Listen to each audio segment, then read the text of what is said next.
peux en goûter? Corinne Gouget, bonjour. Bonjour. Vous avez une jolie table. Est-ce que vous attendez des invités? Ah non, pas du tout. J'attendrai plutôt des évités. Donc évidemment, il est tout à fait naturel de penser apéritif. On pense apéritif, pique-nique, sortie scolaire. J'ai vu beaucoup d'enfants dévorer des paquets de chips dans des trains, dans des autobus, lors de ce voyage scolaire aussi. Donc nous sommes en été, c'est l'époque des pique-niques à la plage, des promenades en forêt, des barbecues, qui ne fait pas de barbecue dans son jardin à part Corinne Gouget. Et donc il y a toujours des chips lors de ces événements. Donc ici, ce matin, j'ai fait un petit tour dans un grand hypermarché et, excusez-moi l'expression, j'ai halluciné. Donc j'ai découvert les nouveaux goûts de chips cet été, parce que évidemment, je n'en achète jamais. Donc je vais vous montrer un peu ce qu'on a acheté. Je vais commencer par les 3D, si vous voulez voir le monde en 3 dimensions. Vous achetez des chips goût chèvre. C'est goût, hein? Goût chèvre. Et on va jouer sur le marketing d'abord, après on regardera les ingrédients. Donc goût chèvre, c'est des petites chips en forme de cône comme ça. Donc peut-être des cornes de diable, je sais pas quoi. Et donc on mange ça et après c'est censé être une recette de qualité. Grâce à son expertise, la marque vous propose des recettes produites à base d'huile de tournesol pour encore plus de plaisir. Donc ces petits cônes de maïs uniques, si croustillants et tellement bons, donneront du relief à vos apéritifs grâce à leur forme originale en 3 dimensions. Je vous garantis qu'au bout de 25 minutes, c'est vos neurones qui voient le monde en 3 dimensions. Alors ici, on a des chips que les enfants adorent. Les Monster Munch. Goût barbecue, goût, d'accord? Ne croyez pas, les enfants, que ces chips sont passés au barbecue, loin de là. Donc là, on a des missions. Ta mission, capturer tous les Monster Munch. Donc moi, ma mission, c'est de vous expliquer ce qu'il y a dans ces chips pour vous éviter certains problèmes de santé. Donc je suis l'auteur du livre Additifs alimentaires danger pour ceux qui ne le connaissent pas. Vous pouvez le trouver en plusieurs langues, en Italie, en Espagne, en Roumanie, en Hollande et en France bien sûr. Vous pouvez soit le commander en librairie, soit l'acheter sur mon site santéendanger.net dans la rubrique boutique. Donc du coup, il y a tous les additifs à l'intérieur et notamment, on va parler ici des différentes sources de glutamate monosodique dont je parle après le tableau sur plusieurs pages avec la liste des effets secondaires. Donc ça sera page 125 et vous avez 2 pages d'effets secondaires, page 129 et 130.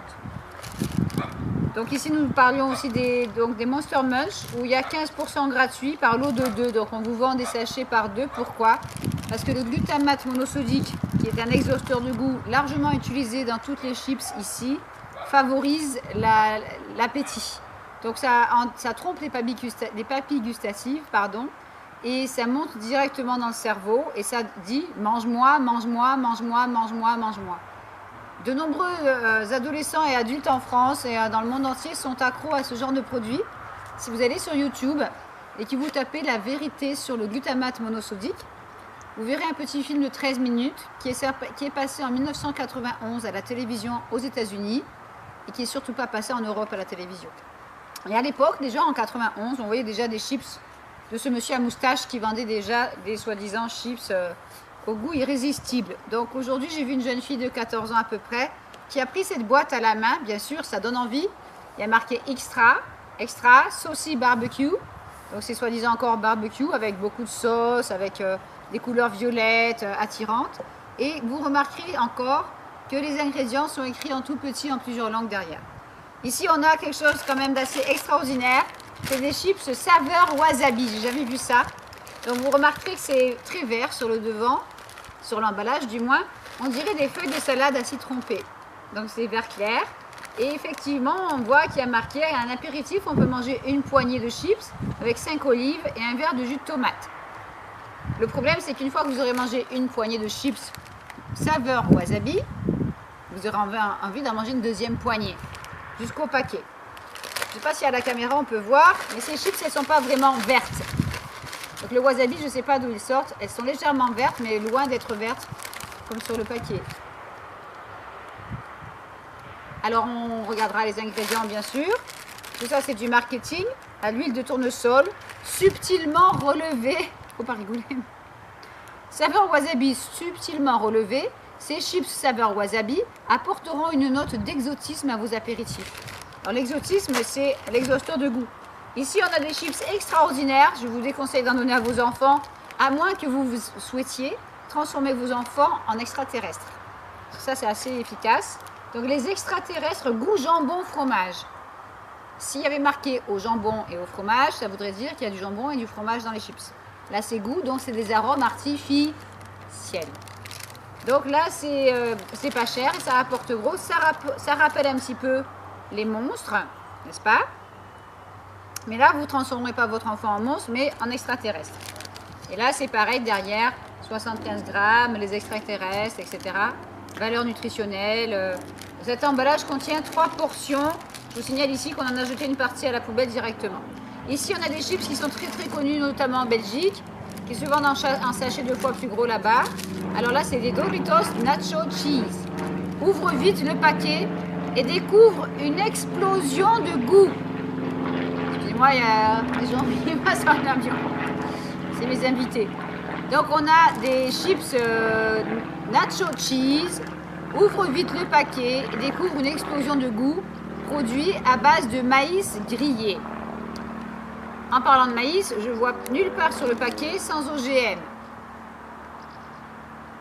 Il se pourrait fort bien à ce moment-là que ces chips soient élaborés à partir de maïs transgénique.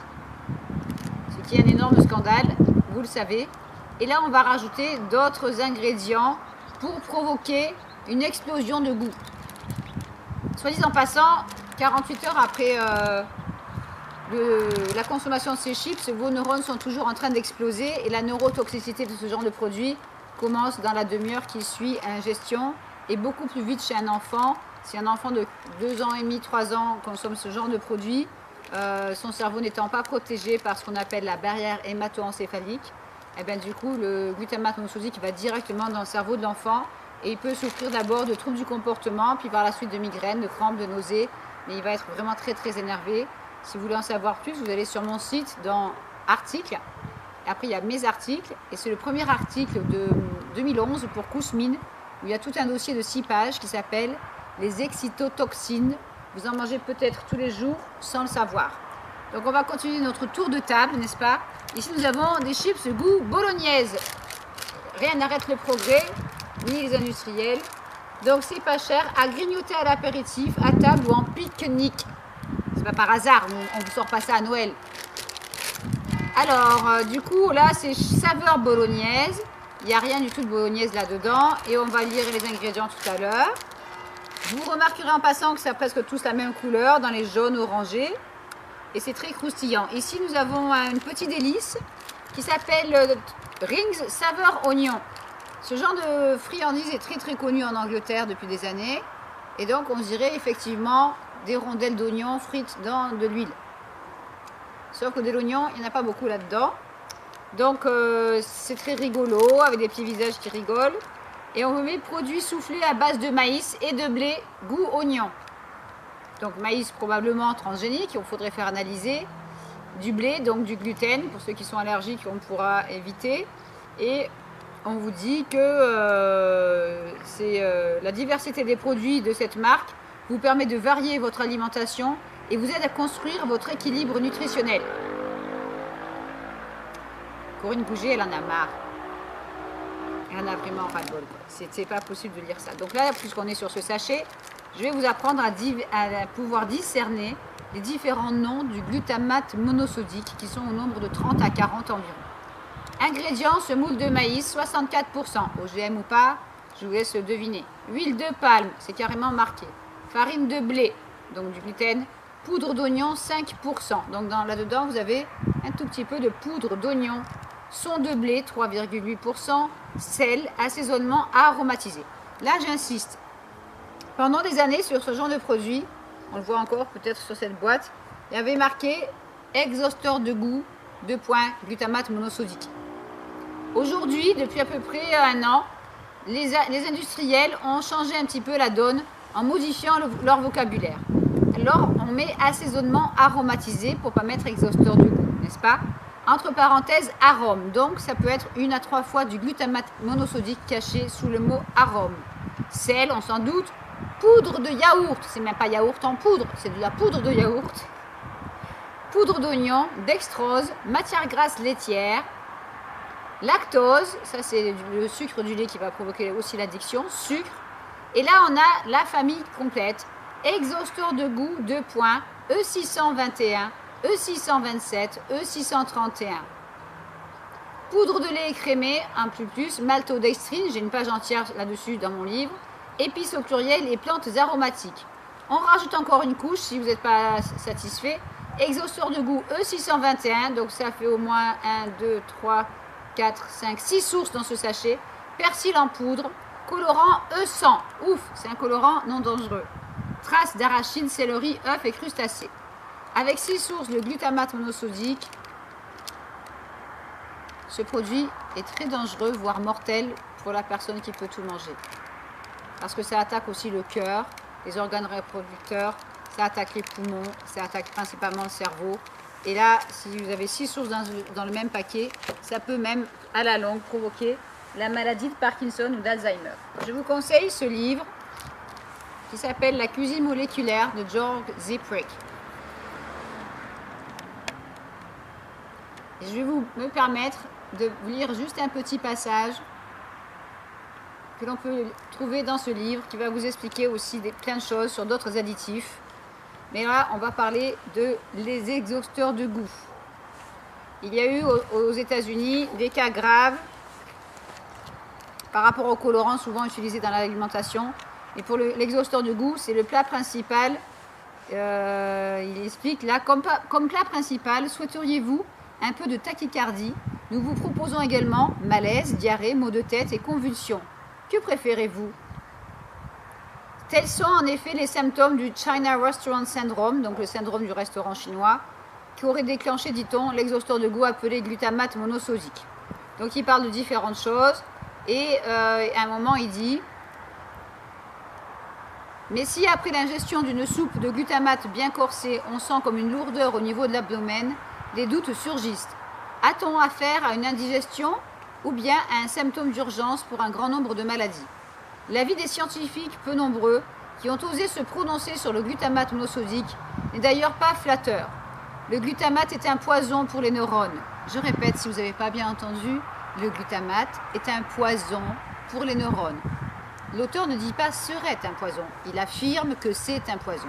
Et je tiens à vous informer, messieurs, dames, que le professeur John Olney a fait plus de 200 études dans toute sa carrière sur ce sujet et que dès les années 1960, il a dénoncé le glutamate monosodique comme pouvant provoquer des lésions cérébrales chez l'animal. Il y a plus de 40 ans, cet expert, spécialiste du cerveau aux États-Unis, a expliqué que si on laissait de grandes quantités de glutamate monosodique dans l'alimentation industrielle, nous assisterions à une épidémie mondiale d'obésité et de diabète. Nous y sommes. John Olney est toujours en vie. Vous pouvez le voir dans le film Notre poison quotidien, gratuitement sur Internet. Donc du coup, il parle de certains experts. Et il y en a un qui dit: le glutamate donc est un poison pour les neurones, avertit Konrad Bayreuther, professeur à l'université de Heidelberg.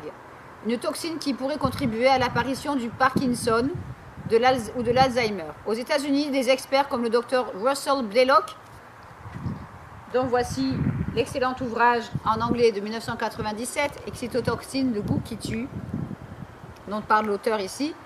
Le docteur Blaylock soutient la thèse que le glutamate monosodique à moyen ou long terme, et spécialement si on l'associe à l'édulcorant aspartame, provoque des maladies dégénératives. Dans ce livre, vous avez plus de 400 sources scientifiques. Faites passer à votre médecin, votre neurochirurgien, votre neurologue ou même au psychiatre, puisque le glutamate rend fou. Donc je vous tiens en suspense et je vous lis la suite.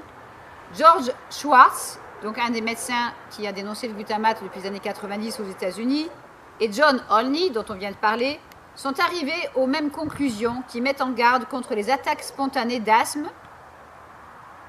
De la consommation de glutamate a provoqué un excès de graisse pouvant atteindre de grotesques déformations chez leurs animaux. Donc je vais vous montrer dans un autre livre, le livre du docteur Schwartz, une photo de rat. Donc sur le côté là, vous avez un rat qui n'a pas consommé de glutamate, qui est de taille normale. Et de l'autre côté, vous avez un petit rat qui a consommé du glutamate monosodique lors d'une expérience il y a plus de 40 ans. vous remarquerez que le petit rat qui a mangé du glutamate monosodique est en surpoids. Or, selon de nombreux experts dont le docteur Blaylock, l'être humain est beaucoup plus sensible au glutamate monosodique et au mélange associé de différents additifs. Donc, ça prouve bien qu'il y a un problème.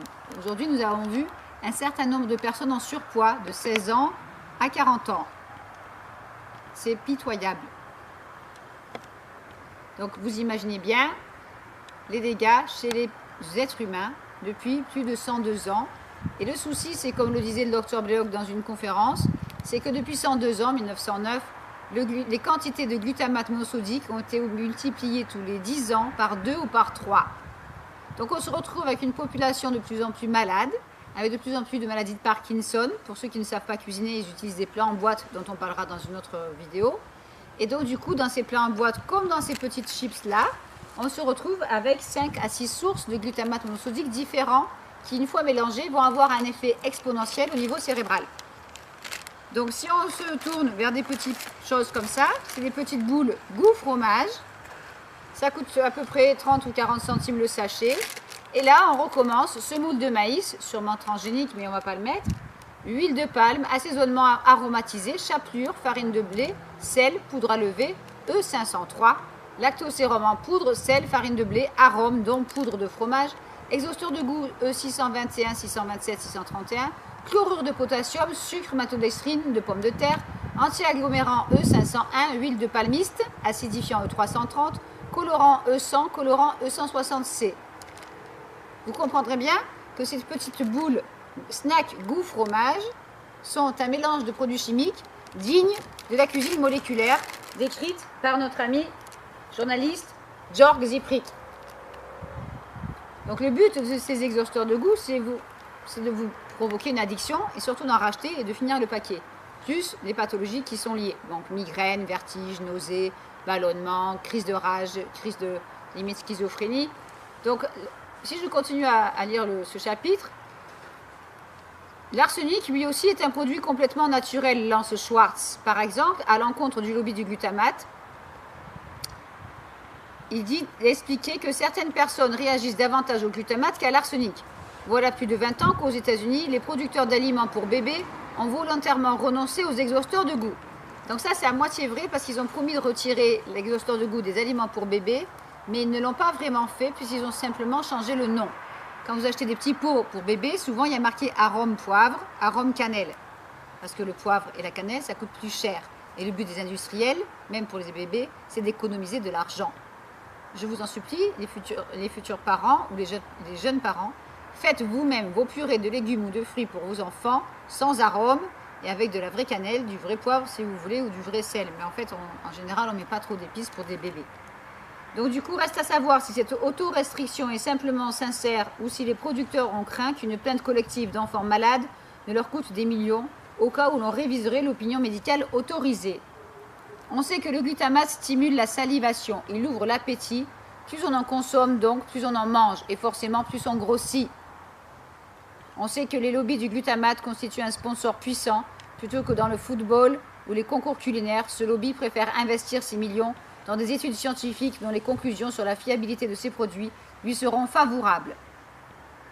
Je vous laisse lire la suite quand vous aurez envie, car on en parle aussi de la présence de cet additif dans les cantines scolaires, ce qui sera un autre sujet pour une autre vidéo. Donc là, c'est le livre de 1990 du Dr Schwartz, où il explique aussi tous les symptômes du glutamate monosodique, entre obésité, migraine, crise de colère, ça peut aller jusqu'au divorce selon lui, parce que beaucoup de couples ont cuisiné avec ça pendant des années et s'énervent. Ici, je vous montre un livre encore du docteur Hans Ulrich Grimm, et qui explique bien aussi par rapport au glutamate monosodique que ça affecte les neurones du cerveau.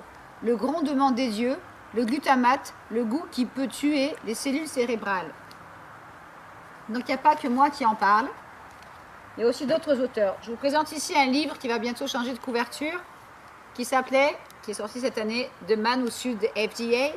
Et en photo ici, nous avons Jack Samuels, qui était une personne très connue concernant le glutamate monosodique, un Américain, et que j'aurais aimé beaucoup rencontrer. J'ai eu la chance d'être en relation téléphonique avec M. Samuels pendant 2-3 ans, et il nous a quittés il y a à peu près 1 an et demi d'un problème cardiaque, après avoir passé toute sa vie en étant très allergique au glutamate monosodique.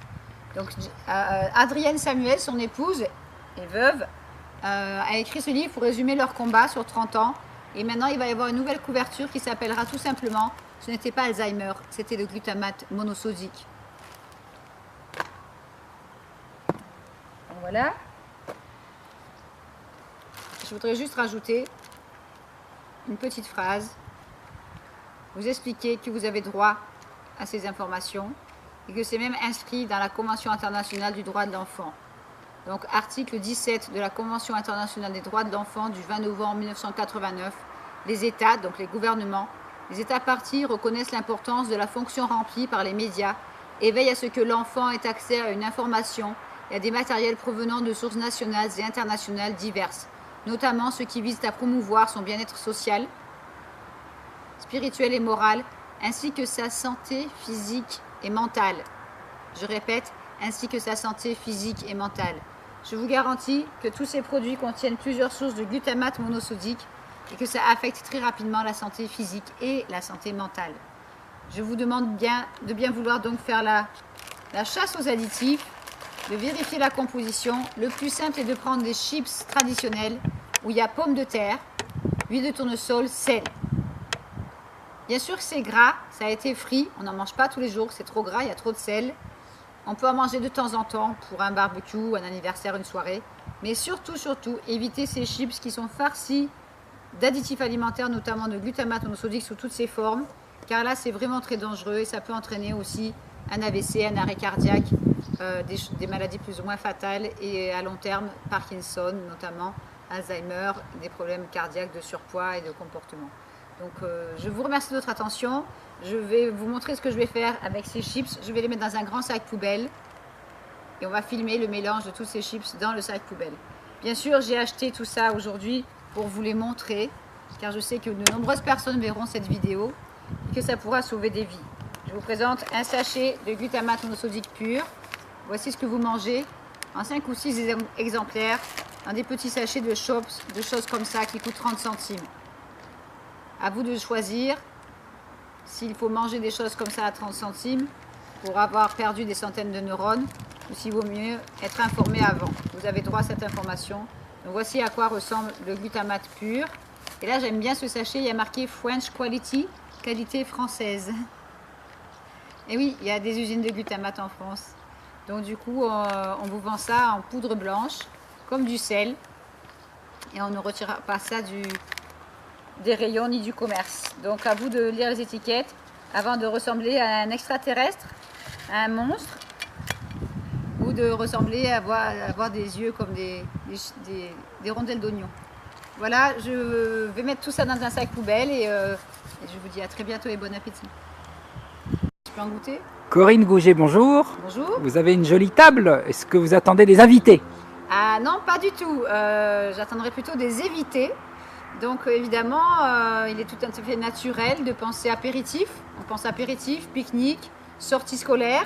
J'ai vu beaucoup d'enfants dévorer des paquets de chips dans des trains, dans des autobus, lors de voyages scolaires aussi. Donc nous sommes en été, c'est l'époque des pique-niques à la plage, des promenades en forêt, des barbecues, qui ne fait pas de barbecue dans son jardin à part Corinne Gouget. Et donc il y a toujours des chips lors de ces événements. Donc ici, ce matin, j'ai fait un petit tour dans un grand hypermarché et, excusez-moi l'expression, j'ai halluciné.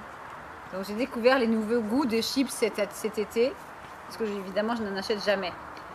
Alors ici, on a des chips que les enfants adorent, les Monster Munch, goût barbecue, goût, d'accord? Ne croyez pas les enfants que ces chips sont passés au barbecue, loin de là. Donc là, on a des missions. Ta mission, capturer tous les Monster Munch. Donc moi, ma mission, c'est de vous expliquer ce qu'il y a dans ces chips pour vous éviter certains problèmes de santé. Donc je suis l'auteur du livre Additifs alimentaires danger pour ceux qui ne le connaissent pas. Vous pouvez le trouver en plusieurs langues, en Italie, en Espagne, en Roumanie, en Hollande et en France, bien sûr. Vous pouvez soit le commander en librairie, soit l'acheter sur mon site santéendanger.net dans la rubrique boutique. Donc du coup, il y a tous les additifs à l'intérieur et notamment, on va parler ici des différentes sources de glutamate monosodique dont je parle. Donc je vais vous montrer un peu ce qu'on a acheté. Je vais commencer par les 3D si vous voulez voir le monde en 3 dimensions. Vous achetez des chips goût chèvre. C'est goût, hein? Goût chèvre. Et on va jouer sur le marketing d'abord, après on regardera les ingrédients. Donc goût chèvre, c'est des petites chips en forme de cône comme ça. Donc peut-être des cornes de diable, je sais pas quoi. Et donc on mange ça et après c'est censé être une recette de qualité. Grâce à son expertise, la marque vous propose des recettes produites à base d'huile de tournesol pour encore plus de plaisir. Donc ces petits cônes de maïs uniques, si croustillants et tellement bons, donneront du relief à vos apéritifs grâce à leur forme originale en 3 dimensions. Je vous garantis qu'au bout de 25 minutes, c'est vos neurones qui voient le monde en 3 dimensions. Je parle après le tableau sur plusieurs pages avec la liste des effets secondaires. Donc ça sera page 125. Et vous avez 2 pages d'effets secondaires, page 129 et 130. Donc ici nous parlions aussi des Monster Munch où il y a 15% gratuit par lot de 2. Donc on vous vend des sachets par 2. Pourquoi? Parce que le glutamate monosodique, qui est un exhausteur de goût largement utilisé dans toutes les chips ici, favorise l'appétit. Donc ça trompe les papilles gustatives, pardon, et ça monte directement dans le cerveau et ça dit mange-moi, mange-moi, mange-moi, mange-moi, mange-moi. De nombreux adolescents et adultes en France et dans le monde entier sont accros à ce genre de produit. Si vous allez sur YouTube et que vous tapez la vérité sur le glutamate monosodique, vous verrez un petit film de 13 minutes qui est passé en 1991 à la télévision aux États-Unis et qui n'est surtout pas passé en Europe à la télévision. Et à l'époque, déjà en 91, on voyait déjà des chips de ce monsieur à moustache qui vendait déjà des soi-disant chips au goût irrésistible. Donc aujourd'hui, j'ai vu une jeune fille de 14 ans à peu près qui a pris cette boîte à la main. Bien sûr, ça donne envie. Il y a marqué extra, saucy barbecue. Donc c'est soi-disant encore barbecue avec beaucoup de sauce, avec des couleurs violettes attirantes. Et vous remarquerez encore que les ingrédients sont écrits en tout petit en plusieurs langues derrière. Ici, on a quelque chose quand même d'assez extraordinaire. C'est des chips saveur wasabi. J'ai jamais vu ça. Donc vous remarquerez que c'est très vert sur le devant, sur l'emballage du moins. On dirait des feuilles de salade à citron P. Donc c'est vert clair.